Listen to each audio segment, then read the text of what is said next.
So I have come across people that say they don't want to buy a house because it's too much work.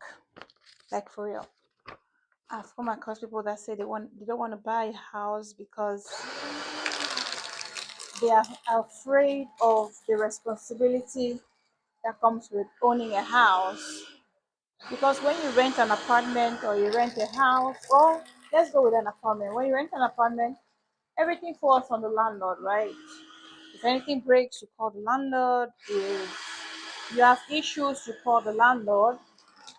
And usually with an apartment, you don't even have to do things like mowing the lawn, changing filters, doing regular maintenance stuff for a house. But when you own the house, you have to do those things by yourself. You have to figure out how to do them or hire somebody to do them. Okay.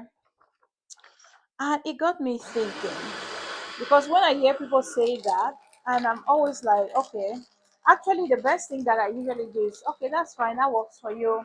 But I always try to educate them about what really is and what they are letting go of. Because it's always good to present people with the pros and the cons for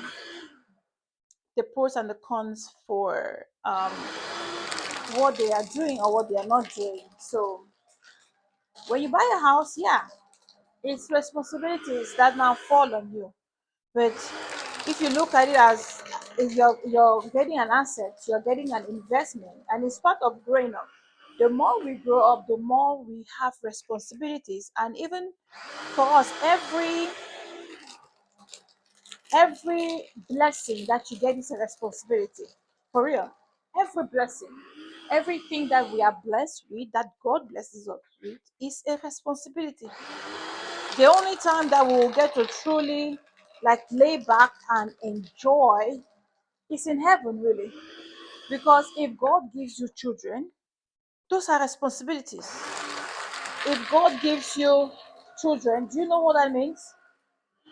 You have to look at your children as just the same way as Jesus had his disciples. And you would hear Jesus say, he wants to present them, sorry, no, he presented them to God as um he was able to present them to God and say, I have lost no one except the son of perdition. That is what we are called to do as as parents. Because God has blessed us with children,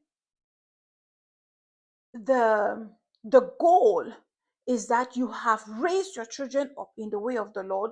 You have raised them into godly seeds, and you can stand before God in judgment and say that the ones that you have given me, I have lost no one. That's a big responsibility that comes with the blessing of having children. That's a huge responsibility. So every blessing is a responsibility.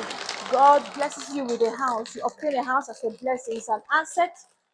You buy a house. It's an investment opportunity. You're able to use it for investment and to make even more money. But that comes with the responsibility of maintenance, the responsibility of knowing how to multiply it. And that's what God expects of us. For every blessing that He gives us, He expects us to multiply. Remember the parable of the talents. God was pleased with the man who had 5 talents because he came back with 10, and was pleased with the other who had the other one to whom he gave 2 talents because he doubled it. And he called the one that had 1 talent evil. He was displeased with him because he gave him 1 talent, and the man came back with just 1 talent. That means he wasted time, he wasted the resources that he was given, he wasted the blessing that he was given. Because to God, even if he had done the bare minimum and put it in the bag, he would still it still would have produced some kind of interest, some kind of profit, right? So we have to remember that everything that we receive, everything that God gives us as a blessing is a responsibility. That thing that you are shouting and you're happy for, yes, shout and be happy for it, but know that you have just been signed up for a responsibility.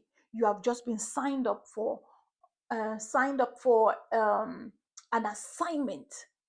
And while you are thanking God for that blessing, while you are thanking God and celebrating and inviting people to celebrate with you, partner with God to find out what is your assignment with respect to that blessing, so that you can produce what He wants you to produce, and you will not waste, and you will steward well the blessing that He has given us. Because let us remember, every blessing, every blessing is a responsibility for which we will all have to give account. So I thank God for the blessings. And I pray that God will give us all the grace to to steward our blessings properly.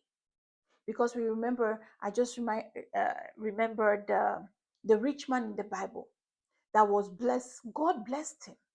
He was blessed with all of this produce, with all of these things. And then the Bible says how he did not have a large enough storehouse. And so he decided that he was going to build, and then he was just going to sit back. He was going to build storehouses, and he was going to pack them with all of his goods. And then he was going to sit back and say, okay, my soul, now you can rest, you can enjoy yourself. And then God came and said, you foolish man, your life will be taken away from you today. Because that was a man who was going to waste the resources that God had given him. He was going to waste and not be a good steward. And to God, that is evil. So may the Lord give us strength. So I encourage everyone to buy a house. As a realtor agent, I'm always encouraging people to buy a house.